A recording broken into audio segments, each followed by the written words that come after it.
datang di Pospol Podcast Politik. kali ini bersama dengan gue Syafina. Gua Rehan dari staf agitasi propaganda Himapol UPNVJ. Gua Nanta sebagai Ketua Umum Himapol Indo Korwil 3. Gue Julio sebagai Biro Internal Himapol Indo Korwil 3. Pada pertemuan kali ini kita akan membahas salah satu topik yang gak akan pernah ada matinya terkait dengan evaluasi 1 tahun pemerintahan Prabowo. Nah, pemerintahan Presiden Prabowo Subianto ini sudah memasuki tahun pertama pada masa jabatannya, di mana pada tahun pertama merupakan periode yang sangat krusial untuk melihat bagaimana arah kebijakan yang dibentuk, kepemimpinan yang dijalani, serta bagaimana relasi pemerintahan dengan institusi negara lainnya yang terbangun. Nah, pada fase awal ini juga terlihat pola respon pemerintah terhadap dinamika sosial politik, terutama pada isu politik lokal.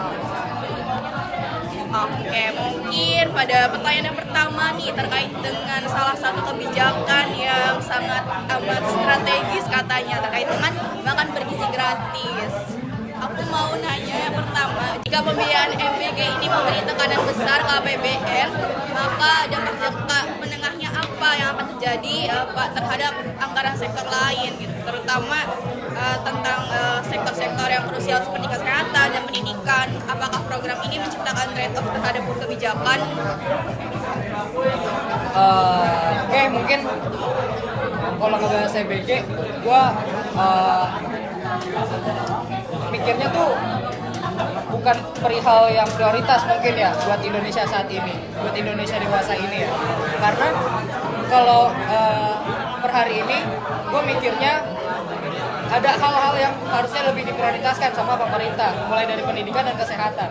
Jadi kalau misalnya anggaran MBG ini dialokasikan ke pendidikan dan kesehatan, ya masyarakat di Indonesia bakal banyak yang mengenyam pendidikan lebih lanjut gitu loh. Karena kalau gua bisa bilang dari data BPS tahun 2024 itu hampir mayoritas di penduduk Indonesia, yaitu 24 sekian persen itu cuma lulus di SD dan 25% lulus di SMP. Jadi kan hampir 50% buat masyarakat di Indonesia yang nggak sampai ke pendidikan SMA, apalagi pendidikan tinggi.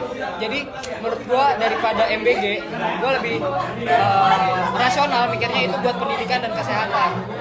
Pun misalnya kalau di bidang kesehatan kita punya BPJS dan segala macamnya, tapi ya kita nggak bisa menampik fakta juga gitu loh. Kalau kita sakit, kalau kita pakai BPJS, layanan BPJS itu kita bakal dilayanin paling terakhir gitu, bukan jadi hal-hal yang prioritas, bukan jadi pasien yang diurgensikan sama pihak rumah sakit gitu. Itu sih mungkin kalau dari gue ya. Nah, oke, mungkin kalau pandangan gue mungkin ya gitu. Kalau kita ngomongin masalah MBG ini sendiri gitu kan. Nah, kita wajib tahu nih kenapa pada saat awal-awal pemilu itu Prabowo Subianto ini dan Gibran Rakabuming Raka ini mencetuskan atau mencanangkan si MBG ini sebagai program strategis gitu kan. Nah, alasan utamanya itu kan untuk mencegah stunting ya dan lain sebagainya. Apalagi kalau kita ngelihat permasalahan gizi di Indonesia, banyak sekali anak-anak di bawah umur dan lain sebagainya itu pertumbuhannya itu sangat minim sekali gitu. Karena yang menjadi concern pada saat sekarang ini, apakah MBG itu bisa jangka panjang, apakah bisa long lasting gitu loh, sebagai sebuah kebijakan gitu. Kita ngelihat bahwasannya misalkan kita cuma ngasih makanan kepada anak-anak sekolahan, pertama apakah itu sudah bisa mencegah stunting secara gitu kan. Kalau kita ngelihat kepada realitanya, mungkin makanannya banyak yang masih kurang layak, banyak yang busuk dan lain sebagainya. Lalu yang kedua, apakah itu bisa mencegah atau bisa meningkatkan daripada sumber daya manusia kepada anak-anak di Indonesia gitu. Toh kita cuma ngasih makan doang gitu kan. Walaupun memang betul gitu banyak yang terbantu dan lain sebagainya, cuman saya rasa masih banyak alternatif daripada kebijakan ini untuk yang dilakukan. Misal mungkin prioritas atau program prioritas yang istilahnya itu dikhususkan untuk anak-anak sekolahan dalam segi kesehatan mungkin dan lain sebagainya, atau mungkin fokus program kesehatan yang fokusnya itu kepada mungkin ibu-ibu saat masih mengandung gitu kan. Itu kan bisa meningkatkan daripada gizi anak-anak di kelak nanti gitu kan. Bukan hanya kita untuk memberikan makan dan lain sebagainya gitu. Soalnya kalau kita lihat cuma ngasih makan dan lain sebagainya, toh itu juga cuma sekali gitu kan.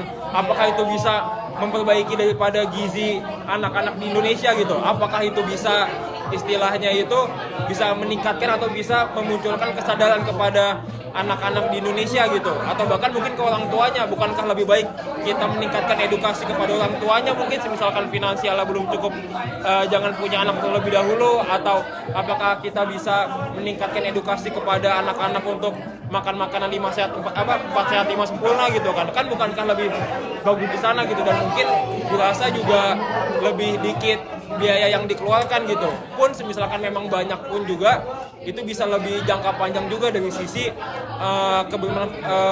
kebermanfaatannya gitu, kemaslahatannya gitu. Paling segitu sih kalau menurut saya. Kalau dari menurut gue sendiri, buat MBG itu salah satu program kerja yang sebenarnya bagus. Kalau kita lihat secara garis besar ya. Iya. Cuman kan kalau kita lihat level stunting di Indonesia tuh tinggi sebelum ada MBG. Kenapa? Kalau mau benerin generasi selanjutnya, benerin dari bawah aja dulu, biar kedepannya udah tidak ada stunting, gizi terpenuhi lain sebagainya. Cuman ini kan ada level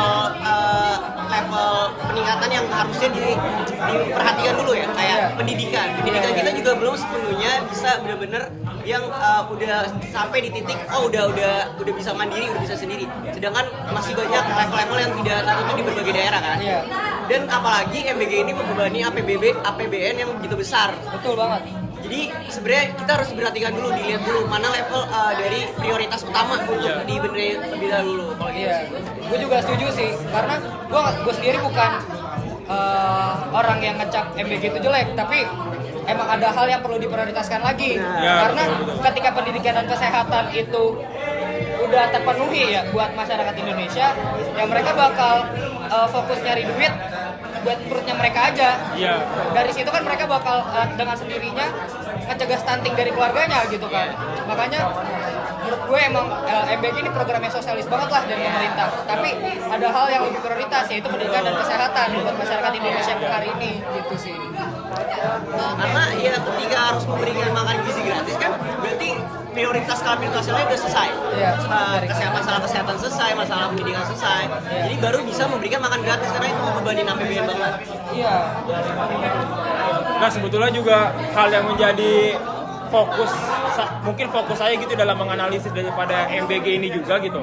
Apakah memang MBG ini tuh memang dalam kita ngomongin esensial gitu ya? Apakah memang esensinya ini tuh emang untuk kemaslahatan anak-anak Indonesia, ataukah memang ini hanya sebagai kebijakan-kebijakan yang untuk mempromosikan daripada Prabowo itu sendiri gitu? Karena kalau emang kita ngelihat dari esensinya mungkin ya lebih baik mungkin kita menggratiskan daripada pendidikan gitu, mungkin SMA atau SMP itu digratiskan atau lain sebagainya, atau mungkin biaya-biaya kuliah yang disubsidi mungkin, kan itu kan sebuah hal yang esensial yang istilahnya itu kebermanfaatannya itu bisa lebih kepake juga di kemudian hari. Cuman kenapa wajib MBG ini yang dicanangkan dan yang dijadikan program strategis gitu kan? Itu kan berarti kan menjadi salah satu cara pandang kita, atau bagaimana kita bisa melihat arah kebijakan Prabowo ini di 5 tahun ke depan atau 4 tahun ke depannya gitu. Pun juga MBG ini kan dibagikan ke anak-anak sekolah gitu ya. Nah tapi gimana kalau case-nya anak-anak di daerah-daerah terpinggirkan, terluar dan 3T itu mereka nggak sekolah, mereka nggak bakal dapat MBG dong. Nah ini kan juga jadi persoalan lagi, gimana mereka buat dapat target pasar dari. Oke, mungkin bisa dilanjut ke pembahasan yang kedua yang lagi hangat banget tentang banjir di Sumatera dan Aceh serta beberapa konflik ekologinya. Menurut kalian sebagai mahasiswa ilmu politik ini gimana sih pandangannya terkait permasalahan tersebut? Ya, kalau dari kacamata gue pribadi ya, kalau nilai banjir di Sumatera ini mulai dari Sumut, terus ke Aceh, Sumatera Barat, dan beberapa provinsi lainnya gitu ya. Ini itu nggak serta-merta dari bencana alam aja gitu ya. Karena tiap tahunnya emang udah jadi event tahunan lah bisa dibilang, karena di iklim tropis ini di penghujung tahun itu emang pasti hujan bakal deras gitu loh. Makanya kan orang tua dulu bilang kalau udah bulannya ber itu pasti udah musim hujan. Nah itu emang dari tahun-tahun itu emang akhir tahun ini bakal banyak curah hujan gitu kan. Cuman kenapa dulu nggak ada kejadian kayak gini? karena ya lingkungan itu belum serusak ini, lingkungan itu belum dibabat habis kayak sekarang gitu loh. Jadi ya apa yang terjadi sekarang itu hasil dari kerja tangan kita sendiri kalau menurut gue ya. Karena kalau misalnya hutan masih terjaga, ekosistem lingkungan itu masih dengan kondisi yang prima, itu banjir segini besarnya kayaknya nggak kejadian. Pun kalau misalnya Prabowo juga bilang sawit itu juga pohon, tapi itu kan beda gitu dengan pohon jati, pohon gaharu dan segala pohon-pohon di hutannya gitu kan. Karena debit air yang dihisap sama kelapa sawit sama debit air yang dihisap sama pohon-pohon di hutan tropis itu kan beda gitu loh. Jadi ya kita nggak bisa ngebandingin pohon kelapa sawit dengan pohon jati, pohon gaharu, itu nggak bakal apple to apple karena debit air yang diserap itu beda jauh gitu loh. Ini yang kenapa mereka bilang pohon kelapa sawit juga pohon, ya itu nggak make sense kalau menurut gue ya. Sebenarnya sepakat sih, cuman ini kan balik lagi adanya kegagalan kebijakan di sini juga yang kita lihat. Kenapa? Kalau misalnya mereka menyalahkan adalah penebangan liar sebenarnya, kemana yang kementerian-kementerian yang berkaitan tentang hutan lain sebagainya itu berhektar-hektar udah kosong kalau lihat di Sumut, ya kan? Berarti kan adanya kurangnya pengawasan kebijakan yang kiranya tuh keliru atau tidak tepat. Betul. Kita nggak bicara soal siapa yang bermain, tapi kita lihat dulu kebijakannya apa nih. Siapa yang buat, siapa yang menentukan, siapa yang mengawasi. Itu yang harus kita lihat. Karena kan benar, ini kan nggak serta-merta tentang bencana alam, tapi ini serta-merta tentang dari kitanya juga, gitu loh. Nggak mungkin, ya alam nggak bisa ditawar-menawar lah. Pohon nggak bisa ditawar-menawar. Jadi makanya ini kita lihat kenapa bisa jadi gini, evaluasi buat kedepannya. Buat di wilayah-wilayah di seluruh Indonesia yang masih kiranya bisa diselamatin.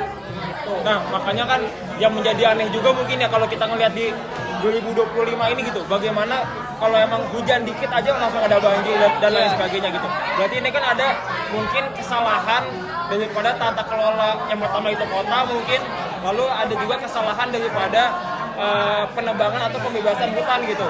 Bisa kita lihat di datanya gitu bahwasannya pembebasan hutan yang ada di Sumatera, Kalimantan dan lain sebagainya itu udah masuk kepada fase jutaan hektar gitu, yang dimana sudah jelas gitu kan, mungkin di SD kita juga udah pelajari gitu ya bahwasannya memang salah satu faktor utama daripada banjir itu sendiri itu kan memang karena memang gundulnya hutan-hutan gitu. Karena berarti kan yang wajib kita evaluasi di sini mungkin daripada sisi perhutanan yang ada di Indonesia gitu, bagaimana banyak hutan-hutan yang awalnya itu cukup banyak di Indonesia cuman banyak ditebang gitu untuk kebutuhan komersial gitu kan. Apalagi kita bisa lihat bahwasannya di Sumatera itu udah banyak penebangan liar gitu kan, di Kalimantan juga. Nah, yang menjadi janggal di sini adalah kenapa pemerintah sampai pada saat ini, apalagi kalau kita ngomongin banjir di Sumatera gitu ya, belum menganggap ini sebagai bencana nasional gitu. Apakah mungkin karena takut banyak kasus-kasus penebangan liar itu mulai kebongkar atau lain sebagainya. Kan itu kan menjadi hal-hal yang janggal dan wajib kita sebagai mahasiswa wajib kita kritisi sebetulnya. Tentu betul gitu bahwasannya memang kalau kita ngomongin bencana alam, oke ini bencana alam, cuman apakah bencana alam ini bisa kita reduksi atau bisa kita antisipasi gitu kan? Tentu hujan pasti bakal kejadian gitu kan. Cuman kita lihat nih apakah pemerintah atau kita sebagai masyarakat Indonesia sudah menjaga lingkungan itu dengan baik untuk menanggulangi daripada bencana alam ini gitu. Paling itu sih. Kalau gue juga mikirnya berarti kan emang pemerintah tuh harus ada mitigasi resiko. Betul.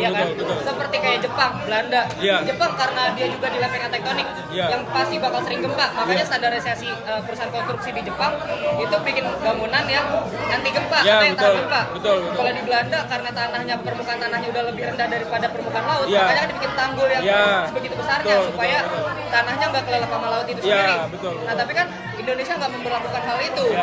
Ini sih yang disayangkan. Padahal kalau buat mencegah banjir, longsor, kakek nenek moyang kita udah mikirin gimana sih cara supaya longsor tuh nggak kejadian. Caranya terasering gitu loh. Kalau terasering ada, kayaknya nggak bakal kejadian nih banjir dan longsor yang terjadi di Sumatera sekarang. Tapi kan ya udah nggak ada terasering, semuanya udah dibabat habis, ya gimana? Udah gundul juga semua hutan kan. Iya. Makanya jadinya yang terdampak tuh teman-teman kita semua yang di Sumatera. Iya. Ya, jadi makanya ini kan harus evaluasi buat pemerintah ke depannya. Gimana harus tegas. Apa itu mining semua penebangan. Iya.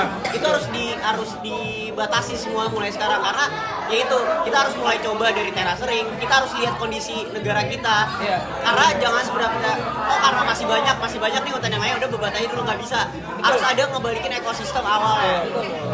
Oke, terlepas dari permasalahan sebab dan akibatnya, mungkin gue mau tanya juga nih pendapat kalian terkait ada beberapa bupati atau kepala daerah di Aceh yang mereka nih mengibarkan bendera putih bahwa mereka nih mengirimkan surat resmi menyatakan pemerintah kabupaten tidak mampu menangani darurat bencana. Menurut kalian tuh gimana sih tentang hal itu? Nah mungkin kalau kita ngomongin hal itu gitu ya, memang bahwasannya memang bukan kapasitasnya sebagai bupati atau sebagai wali kota itu untuk menanggapi atau untuk memitigasi bencana alam sebesar itu gitu.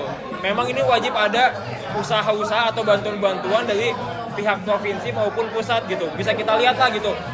Mulai daripada kelangkaan sumber daya, mulai dari bensin, makanan dan lain sebagainya, kehancuran infrastruktur yang udah mungkin ruginya itu udah bermiliaran gitu ya. Nah itu saya rasa udah nggak bisa gitu di handle dalam lingkup kabupaten kota. Wajib ada campur tangan daripada provinsi dan pusat gitu untuk membantu menyelesaikan permasalahan yang ada di Sumatera ini. Pun juga wajib lebih di highlight juga bagaimana kejadian yang ada di Sumatera ini itu gak akan kejadian lagi. Mungkin evaluasi daripada kebijakan ekosistem, mungkin AMDAL yang wajib dipertegas karena kan AMDAL ini kan banyak banyak dilanggar atau banyak tidak diindahkan oleh para korporasi gitu ya. Banyak penambang-penambang atau banyak penambang-penambang ini tidak mengindahkan daripada AMDAL itu sendiri.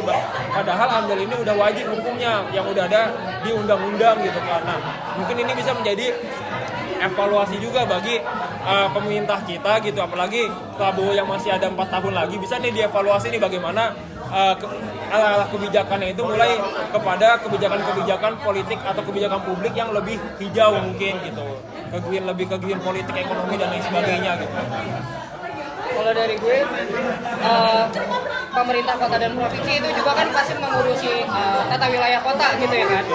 Dan ini yang harusnya mereka udah pikirkan sebelum kejadian ini, karena ya gimana pun juga wilayah mereka lah yang sekarang ini terdampak. Tapi karena mereka nggak memikirkan hal itu, ya jadi ya gimana lagi. Tapi ya sekarang pemerintah provinsi dan kota itu harus sinergis juga sama pemerintah pusat untuk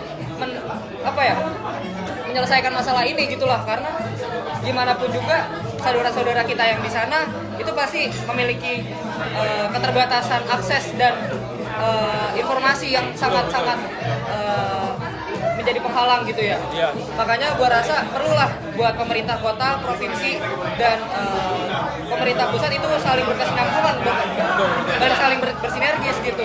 Iya, setuju banget. Kenapa? Karena bagaimana kalau bupati, wali kota ataupun tidak memberikan izin, sedangkan dari Kementerian Kehutanan atau Kementerian dari lingkungan pun memberikan izin, itu kan berarti tidak sinergi kan? Betul. Itu harus adanya namanya sinergi antara pemerintah daerah, pemerintah pusat. Itu harus adanya kesinambungan antar pemerintah buat menanggulangi biar kejadian ini tuh nggak terulang lagi. Iya. Mungkin satu lagi nih yang terakhir terkait dengan Aceh ini, ada salah satu bupati Aceh Selatan yang sudah mengibarkan bendera putih bahwa beliau tidak mampu menangani darurat bencana, tapi beliau ini ternyata pergi ibadah umroh pada tanggal 2 Desember 2025 di mana kondisi Aceh Selatan ini masih dalam status darurat bencana. Menurut kalian tuh gimana? Nah mungkin ini juga menjadi wajib atensi kepada pejabat-pejabat publik yang ada di Indonesia gitu. Kita bisa lihat lah gitu dalam 1 tahun kebelakangan itu kan banyaklah gitu pejabat publik ini yang tidak peka atau tidak mempedulikan perbuatannya atau sikap dan perilakunya itu dengan masyarakat gitu. Apalagi mereka ini adalah pejabat publik gitu yang sudah pasti bakal banyak dilihat atau didengar oleh masyarakat Indonesia gitu. Nah, saya rasa wajib adanya evaluasi ataupun mungkin pelatihan daripada partai itu sendiri, bagaimana cara pejabat publik ini bisa menempatkan sikap dan perilakunya itu sesuai dengan kondisi keadaannya gitu. Kayak dulu kita lihat gitu, kenapa ada penjarahan di rumah Eko dan lain sebagainya, itu ya karena mereka tidak bisa bersikap dan berperilaku itu sesuai dengan kapasitasnya gitu, ngomong juga seadanya gitu kan. Mereka ini adalah pejabat publik gitu, yang dimana satu Indonesia ini mendengarkan daripada dia gitu. Mereka ini adalah representasi daripada suara-suara kita gitu pada saat pemilu lalu gitu. Nah, alangkah baiknya mereka ini bisa peka terhadap situasi yang ada pada saat sekarang ini, apalagi di kondisi bencana alam ini. Saya rasa tidak etis lah gitu bahwasanya mereka ini malah pergi umroh gitu kan, melihat kondisi wilayah yang mereka kuasai atau yang mereka jabati ini sedang dilanda bencana-bencana yang cukup besar ini gitu. Gue sendiri juga sih sepakat ya sama Mas Nanta gitu, karena yang gak etis aja wilayah yang lagi dia gubung, lagi dia pimpin, tapi dia malah pergi umroh gitu, padahal wilayahnya lagi terkena bencana.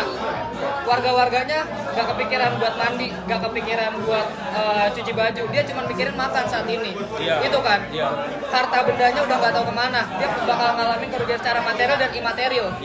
Ini kan juga jadi hal-hal yang perlu kita pikirin, selain uangnya kemana, rumahnya kemana, tapi apakah dia mengalami traumatis yang mendalam, apakah dia bakal menjalani kehidupan sehari-hari lagi setelah bencana ini selesai. Kan kita nggak tahu gitu loh. Hal-hal yang kayak gini harusnya dipikirkan secara matang dan mendalam sama pemerintah itu ya. Makanya setuju sih, karena apa ya, kita harus lihat dulu dia kapasitasnya sebagai apa. Dia kan sebagai kepala daerah, ya kan, pemerintahan, pejabat daerah lain sebagainya. Dia harus tahu kapasitas dia sebagaimana. Ya wilayah gue lagi terdampak nih, nggak mungkin dong. Kita tahu umrah itu adalah ibadah untuk sebagian orang, sebagian orang. Cuma kan balik lagi, kita harus lihat prioritas Anda sebagai apa. Sedangkan warganya, ya teman-teman kita di Aceh yang baju aja cuma satu setiap hari itu masih kesusahan teman-teman. Jadi makanya dia tuh harus tahu kapasitasnya sebagai apa dan harus cari tahu apa prioritas utamanya yang harus dilakukan. Betul. Ya sebelum jadi pemerintah daerah pasti dia juga pernah menjadi kayak gini, jadi mahasiswa, jadi pemuda. Harusnya dia udah bisa berpikir secara kritis dan bisa menentukan skala prioritas. Tapi ketika dia mengayomi masyarakat sebegitu banyaknya memimpin satu daerah, tapi dia nggak bisa menentukan skala prioritas, itu kan berarti ada logical fallacy yang dia lakuin gitu. Harusnya dia ini ngurusin masyarakatnya dulu, warganya dulu, mikirin gimana mereka bisa makan, gimana cara mereka bisa besok hidup gitu kan. Tapi dia malah pergi umroh. Itu dia. Kadang ya kita harus butuh lah namanya empati, memberikan empati. Karena apalagi mereka pejabat publik kan. Kita harus memberikan empati di kala kita lagi banyak terdampak semua di wilayah Sumatera gitu. Jadi harus sebagai melihat kapasitas diri sendiri sebagai pemegang jabatan.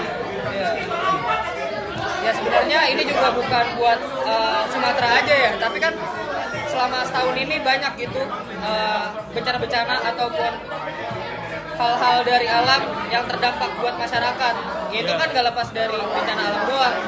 Jadi ya gua harap omongan kita di sini, diskusi kita hari ini itu nggak cuma buat jadi bahan bacaan kita ke Sumatera aja, tapi buat ke daerah-daerah lain juga. Ya paling betul ya gitu, daripada pembahasan yang sudah kita lakukan ini gitu.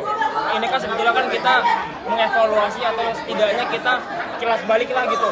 Sudah ada apa aja sih gitu, dinamika yang ada di 1 tahun ini gitu di pemerintahan presiden kita yang baru gitu.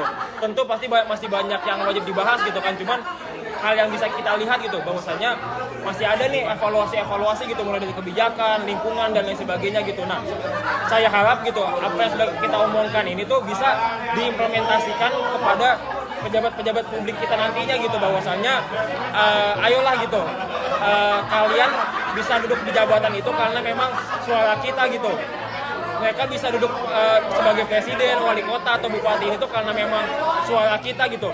Apakah etis gitu bahwasanya mereka ini minta-minta atau ngemis-ngemis suara kita, cuman pada saat sudah dilantik itu mereka sudah menjalankan amanah yang sudah ditanamkan kepada mereka gitu. Nah, saya harap mereka bisa berevaluasi lah Gua harap ini bisa menjadi titik balik atau mungkin apa ya, wake up call lah untuk teman-teman pejabat publik kita, bahwasannya mereka ini mengayomi kita, marilah sudah waktunya mereka untuk bekerja gitu. Iya. Ya, makanya kalau dari aku sendiri sih lebih ke arah ayolah pemerintah jadi evaluasi buat ini, pemerintah daerah, pemerintah pusat, semua kita harus lihat bahwa dampaknya itu gak dikit dengan main dan lain sebagainya. Jadi maka dari itu kita harus mulai perbaiki dari sistemnya, kebijakannya, dan pengawasannya itu bagaimana untuk hutan lingkungan kita itu sendiri. Gitu sih. Oke, mungkin itu aja pembahasan kita terkait tentang isu-isu evaluasi terkait bencana terutama yang terjadi di Sumatera dan Aceh. Mungkin buat pembahasan selanjutnya akan ada di episode kedua. Boleh. Oke. Ya, gua harap setelah pendiskusian kita sekarang, obrolan kita hari ini itu juga bisa tersampaikan dengan baik Betul. ke kawan-kawan. Betul. Apalagi kita juga mahasiswa. Betul. Ya kita tuh cuma 10% dibandingkan 280 juta masyarakat Ya. Indonesia. Betul. Jadi akan sia-sia rasanya kalau kita apatis, kalau kita cuma diam. Betul. Jadi karena kita punya hak untuk bersuaralah terus. Mungkin segitu saja dari pospol kali ini. Semoga apa yang sudah kita sampaikan dapat menjadi edukasi bagi yang menonton video ini, dan sampai jumpa di episode selanjutnya. Dadah.